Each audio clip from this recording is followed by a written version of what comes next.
किसान भाइयों, आज की वीडियो में हम जानेंगे धान में जब हम यूरिया डालते हैं तो यूरिया के साथ हमें अन्य कौन कौन सी चीज़ों का प्रयोग करना चाहिए जिससे हमें उसका अधिकतम लाभ मिल सके। इसके साथ साथ हम ये भी बताएंगे कि आखिर हमें यूरिया कब और कितनी मात्रा में कितनी बार हमें धान में देना चाहिए। तो संपूर्ण जानकारी यूरिया खाद के संबंध में, इसके अलावा कुछ अन्य खादों के संबंध में आज आपको मिलने वाली है। तो पूरी वीडियो देखिएगा। और अगर अभी तक आपने SRJ खेती चैनल को सब्सक्राइब नहीं किया है, सबसे पहले चैनल सब्सक्राइब करके बेल आइकन दबाएं। कोई भी आपके मन में सवाल हो, सुझाव हो, नीचे कमेंट करें।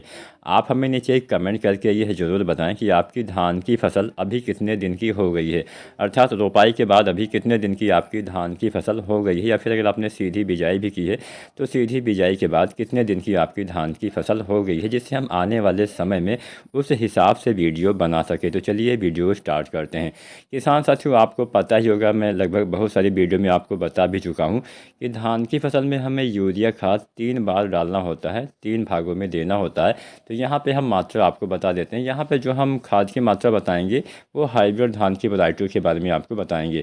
किसान साथियों, धान में हमें यूरिया 3 बार देना होता है और यहाँ पे अन्य खादों की तुलना से भी हमें यूरिया कम ज़्यादा देना पड़ता है। जैसे अगर आप DAP खाद का इस्तेमाल रोपाई के समय करते हैं तो यहाँ पे यूरिया थोड़ा सा कम लगती है। अगर आप NPK, जैसे NPK 10-26-26, NPK 12-32-16, NPK 14-35-14 या फिर 20-20-0-13 का इस्तेमाल करते हैं तो भी यूरिया की मात्रा थोड़ा कम लगती है। लेकिन अगर आप रोपाई के समय SSP यानी सिंगल सुपर फास्फेट का इस्तेमाल करते हैं तो यूरिया हमें पहली बार थोड़ा सा ज़्यादा और थोड़ा पहले देना होता है, क्योंकि SSP में नाइट्रोजन नहीं होता है। तो अगर आप रोपाई के समय SSP दे रहे हैं तो उसके साथ ही आपको नाइट्रोजन खाद का यानी यूरिया खाद का इस्तेमाल रोपाई के समय ही करना होता है पहली बार। तो जैसा कि मैंने आपको बताया, 3 बार आपको यूरिया डालना है। तो पहली बार रोपाई के समय या फिर रोपाई के 1 सप्ताह के भीतर आपको यूरिया डालना है। दूसरी बार आपको यूरिया 20-25 दिन पे डालना है और अंतिम बार यूरिया 40-45 दिन पे आपको धान की फसल में प्रयोग करना होता है। तो पहली बार किसान साथियों, अगर आप DAP या फिर NPK डालते हैं धान की रोपाई के समय, अब आपको मैं भी ये भी बता दूं कि आपको रोपाई के समय ही DAP या फिर NPK खाद डालना है, बाद में डालने से उतना अधिक लाभ नहीं मिलता है। तो रोपाई के समय अगर आप DAP या फिर NPK डालते हैं तो 1 सप्ताह के अंदर या फिर 10 दिन तक भी आप यूरिया पहली बार डाल सकते हैं। तो अगर आप DAP या फिर NPK डालते हैं तो यूरिया आपको लगभग 18-20 kg रोपाई के 1 सप्ताह या 10 दिन तक डालना होता है। वहीं अगर आप SSP खाद का इस्तेमाल करते हैं तो रोपाई के समय जब आप SSP खाद डालते हैं तब भी आप यूरिया डाल सकते हैं। लगभग यहाँ पे यूरिया 30 से 35 kg आपको SSP के साथ में देना होता है, या फिर 2-4 दिन के बाद भी आप डाल सकते हैं। मतलब 5 दिन के भीतर यूरिया अगर आप SSP डालते हैं तो आपको डाल देना चाहिए, क्योंकि SSP में किसान साथियों केवल फास्फोरस होता है, इसके साथ में कुछ अन्य तत्व जरूर होते हैं, लेकिन इसमें नाइट्रोजन नहीं होता है। इस बात का सल्फर भी होता है। तो यहाँ पे आपको यूरिया किसान साथियों SSP के साथ में शुरुआती अवस्था में ही पहली बार 30 से 35 kg डाल देना होता है।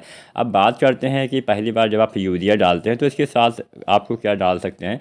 तो पहली बार जब आप यूरिया डालते हैं तो अगर किसान साथी ग्रोथ प्रमोटर का इस्तेमाल अभी तक ना किया हो तो भी आप ग्रोथ प्रमोटर भी डाल सकते हैं। और दूसरी बार जब आप यूरिया डालते हैं तो दूसरी बार यूरिया वही 20-25 दिन पे, जो कि इसमें थोड़ा जल्दी तैयार होती हैं, वहाँ पे 20-22 दिन पे ही यूरिया दूसरी बार आपको डालना होता है। जो कि इसमें मतलब जैसे जैसे किस्मों का समय बढ़ता है वैसे वैसे आप जो खाद डालने का समय है वो भी बढ़ा सकते हैं। 25-30 दिन तक आप दूसरी बार यूरिया डाल सकते हैं अपने वैरायटी की अवधि के हिसाब से। तो यहाँ पे दूसरी बार भी आपको 30 से लेकर 40 kg यूरिया पर एकड़ तक, यहाँ पे हमने जितनी भी मात्रा बताई है पर एकड़ तक बताई है। तो जब आप दूसरी बार यूरिया डालते हैं तो उसके साथ कुछ अन्य चीज़ों का इस्तेमाल आप चाहें तो कर सकते हैं, जिससे कल्ले का बढ़वाल फुटाव अच्छे से आसानी से होगा। तो यहाँ पे दूसरी बार आपको यूरिया 20-25 दिन पे देना होता है। तब आपको देना चाहिए किसान साथियों, आपको डालना है यूरिया 30 से 40 kg। साथ में जिंक भी आप 5-6 kg डाल सकते हैं।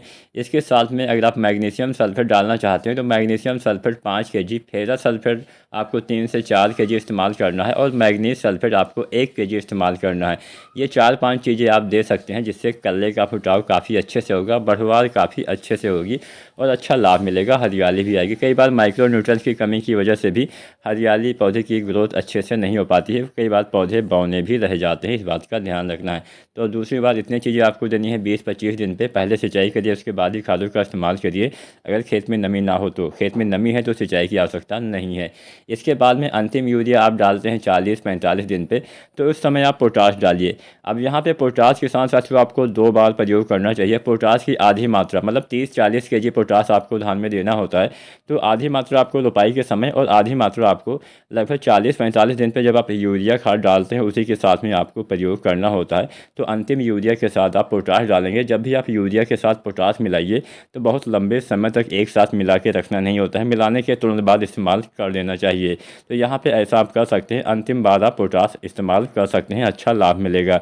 अगर वीडियो पसंद आई हो तो लाइक करें, कोई सवाल हो नीचे कमेंट करें। इसके साथ में SRJ खेती चैनल को सब्सक्राइब जरूर करें। वीडियो देखने के लिए आपका बहुत बहुत धन्यवाद।